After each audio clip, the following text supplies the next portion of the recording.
waxaan maanta ka sheekaynaynaa taariikhda Mareykanka. waxay ahayd 40,000 oo sano ka hor markii ugu horeysay ee Mareykanka la imaaday waxaana laga soo galay dhanka Aasiya intii lagu dhex jiray sanadkii ugu dambeeyay Barofowida.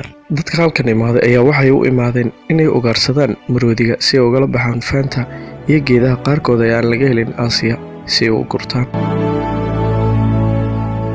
sanadkii 1492 badmareenkii caanka ah ee Christopher Columbus ayaa soo gaaray qaaradda Mareykanka. 20 sano kadib Ponce de Leon oo badmareen ahaa isagana waxa uu soo gaaray halka maanta la yiraahdo Mareykanka ee USA. dadka Isbaanishka waxay ahaayeen kuwii ugu horeeyay ee degay Florida ee Mexico. ganacsatada Faransiiskana waxay dhigeen ciidan hareeraha webiyada ee dalka Mareykanka. sanadkii 1607 waxay ahayd markii ugu horeysay ee gumeystay Ingiriiska Jamestown oo hogaaminayay ay ka soo degteen xeebaha Atlantika.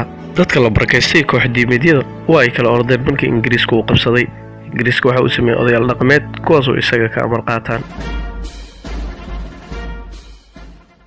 13 nin oo ka mid ah gumeystayaasha Ingiriiska ayaa bilaabay in qaxooti ay ka keenaan Yurubta iyo dad la adoonsanay oo dhanka Afrika la keenayo kuwaas oo la isku geeyay Mareykanka. 4 July sanadkii 1776 13 jeneraal ee hogaaminayay gumeysiga Ingiriiska waxay ku dhawaaqeen in Mareykanka xor u yahay.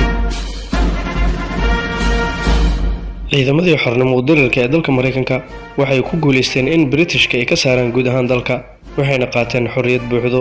sharciga Mareykanka waxaa loo dhisay qaab adag waxaa la ansixiyay sharciga ah xuquuqda uu leeyahay qofka shaqaalaha ee lagu leeyahay qofka loo shaqeeyo. waxaa la meel mariyay sharciga ballaarinta dalka Mareykanka iyadoo la gaarsiinayo badda Atlantika ilaa Pacifica.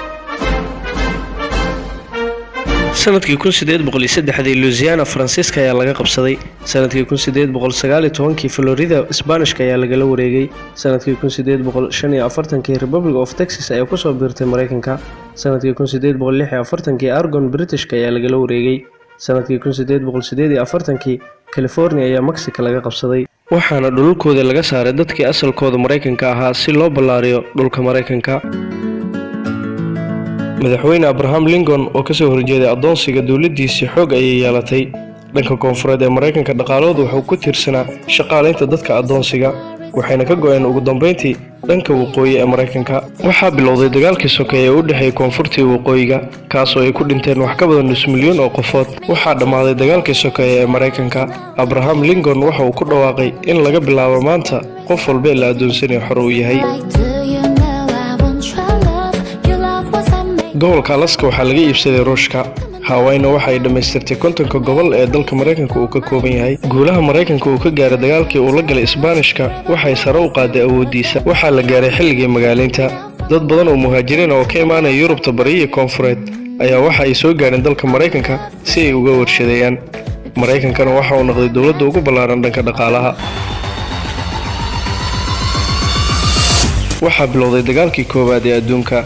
Mareykanka waxa uu taageero dadban siinayay Ingiriiska iyo Faransiiska oo isku dhinac ahaa kuwaas oo ka soo horjeedeen Jarmalkii xoogagii dhexe. intii lagu guda jiray dagaalkii koowaad ee adduunka waxay fursad u noqotay haweenka kuwaas oo sameystay urur u dhaqdhaqaaqo xuquuqda dumarka waxayna noqotay markii ugu horeysay ee ay codayaan doorashada Mareykanka dumarka. waxaa bilowday walaac dhaqaale kii ugu darnaa heerka shaqo la'aanta iyo faqriga iyo sicir bararka ayaa waxa uu noqday heer aad u sarreeyo. madaxweyne Franklin D. Roosevelt ayaa waxa uu keenay qorshihii qarniga taas oo ku daadejinayo dhaqaalaha iyadoo laga soo bilaabayo dhanka nabadgelyada ee bulshada.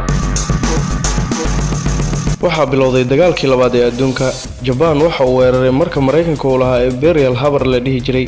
Mareykankana waxa uu ku khasbanaaday in dagaalku uu soo galo. Mareykanka waxa uu ku soo biiray dagaalka wuxuuna la saftay Ingiriiska, Faransiiska iyo Ruushka oo dhinac ahaa iyagoo ka soo horjeeday Jarmalka, Japan iyo Italy oo dhinac ahaa. Mareykanka waxa uu ka qayb qaatay ciidamadii Jarmalka ee laga saaray Faransiiska. ciidamada Jarmalka waxa ay hareerayeen kuwii Mareykanka ee Faransiiska joogay.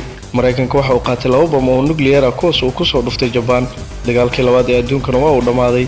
Mareykanka waxa uu uga dhintay dagaalkaas 400,000 oo ciidamadiisii ah. sanadkii 1948 waxaa la aasaasay qaramada midoobay taasoo ujeedkeedu ahaa nabadeyn dunida oo dhan. Mareykanka waxa uu noqday xubin joogto ah ee golaha ammaanka qaramada midoobay. waxaa bilowday dagaalkii qaboobaa. Mareykanka iyo midowga Sovieti waxay ku dagaalamayeen sareynta dhanka awoodda taasoo dagaalada dunida ka jiro ay qayb ka ahaayeen. mid walba midka kale waxa uu isku dayay in uu dunida ku yeesho magac. waxaa bilowday dagaalkii gacanka Kooriya. Mareykanka waxa uu taageerayay Kooriyada Koonfureed waxaana dhanka kale kasoo jeeday Kooriyada Waqooyi, China iyo Ruushka. Mareykanka dagaalkaas waxa uu ku waayay 37,000 oo ciidamadiisa ka mid ahaa. Ruushka waxa uu bilaabay inuu farsamaysto hubka nuclear-ka isagoo difaaci ka samaysanaya Cuba. madaxweyne John Kennedy waxa uu bilaabay si diblomaasi ah inuu ula hadlo Mikhail Gorbachev oo ah madaxweynaha Ruushka. Martin Luther King oo ah African American waxa uu bilaabay xisbi u dhaqdhaqaaqo xorriyadda dadka la faquuqo, waxayna awood u yeesheen in ay codeeyaan sanadkii 1965. Waxa lagu xusuustaa khudbadii ay hafeedeen Mareykanka waxa uu dagaal la galay Vietnam isagoo ka hortagay in midowga Soviet ay Vietnam xiriir la yeeshaan. sanadkii 1969 Mareykanka waxa uu noqday dawladdii ugu horeysay ee dayaxa dushiisa ku tagta dayax gacmeed, waxaana ahaa Apollo 11 waxaana saarnaa Neil Armstrong. dagaalkii Mareykanka Vietnam uu ku qaaday ma ku soo guuleysan, ugu dambeyntiina waa uu ka soo laabtay. Mareykanka waxa uu geeriyooday dagaalkaas 58,000 oo askari. madaxweyne Richard Nixon waxa uu ahaa madaxweynihii ugu horeeyay isagoo xafiiska fadhiya dambi galo, waxaana ku jiray fadeexadii Watergate taasoo looga soo horjeeday xisbiga dimuqraadiga, waxaana noqday madaxweynihii ugu horeeyay ee iscasilo. madaxweyne Ronald Reagan waxa uu ahaa madaxweynihii dhaqaalaha Mareykanka kor u qaaday, waxaana ka adkaaday hanti wadaagga ee midowga Sovieti. ugu dambeyn dagaalkii qaboobaa ee adduunkana waa uu ku adkaaday Mareykanka. fikradii ahayd in dhammaan dadka Mareykan laga dhigo waa ay guuleysatay. dhaqamada dunida marka aad fiiriso, Mareykanka waxa uu kaga jiraa kaalinta koowaad.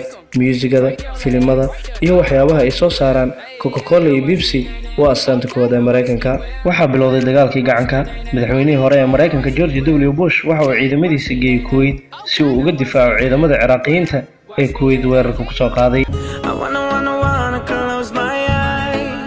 11 September sanadkii 2001 Al-Qaacida ayaa weerar waxay ku qaadeen xarunta ganacsiga adduunka ee Mareykanka, taasoo ay ku geeriyoodeen wax ku dhow 3,000 oo qofood. ugu dambeyntii Osama bin Laden iyo kooxdiisa ayaa sheegatay mas'uuliyadda. madaxweyne Bush waxa uu ku dhawaaqay dagaal dunida ka dhana kaas oo lagu qaaday Al-Qaacida. waxa uu dagaalkii ugu horeeyay uu ku qaaday Afghanistan, halkaas oo Taliban ay ka talinaysay Al-Qaacidana hooyay u ahayd. sidoo kale madaxweyne Bush waxa uu ku dhawaaqay in dalka Ciraaq weerar lagu qaado, taasoo uga shakisnaa hubka wax burburiyo in ay haysato. ciidamada Mareykanka waxay dagaal ku qaadeen dalka Ciraaq wayna qabsadeen, waxayna xukunkii ka tuureen madaxweyne Saddam. ugu dambeyntii hubkii looga shakisnaa Ciraaq lagama soo helin. Barack Obama ayaa noqday madaxweynihii ugu horeeyay ee African American kaas oo loo doorto Mareykanka. waxa uu isbedel weyn ku sameeyay dhanka caafimaadka iyo dhaqaalaha, waxaana ku guuleystay Nobel Peace Prize. kadib 10 sano oo baadigoob iyo raadin lagu hayay, Osama bin Laden waa la dilay isagoo jooga Pakistan. shacabka Mareykanka ayaa iskugu soo baxay iyagoo faraxsan aqalka cad ee Mareykanka, waxayna hambalyeynayeen dilka loo geystay Osama. December 2011 dhammaan ciidamada Mareykanka ee Ciraaq waa ay ka soo baxeen. qiimeyn la sameeyay sanadkii 2012 Mareykanka waxa uu noqday dawladda saddexaad ee ugu dadka badan iyo dawladda labaad ee dhaqaalaha iyo ugu ciidamada badan ee dunida. ugu dambeyntii December 2016 madaxweynaha dalka Mareykanka waxa ku guuleystay Donald Trump.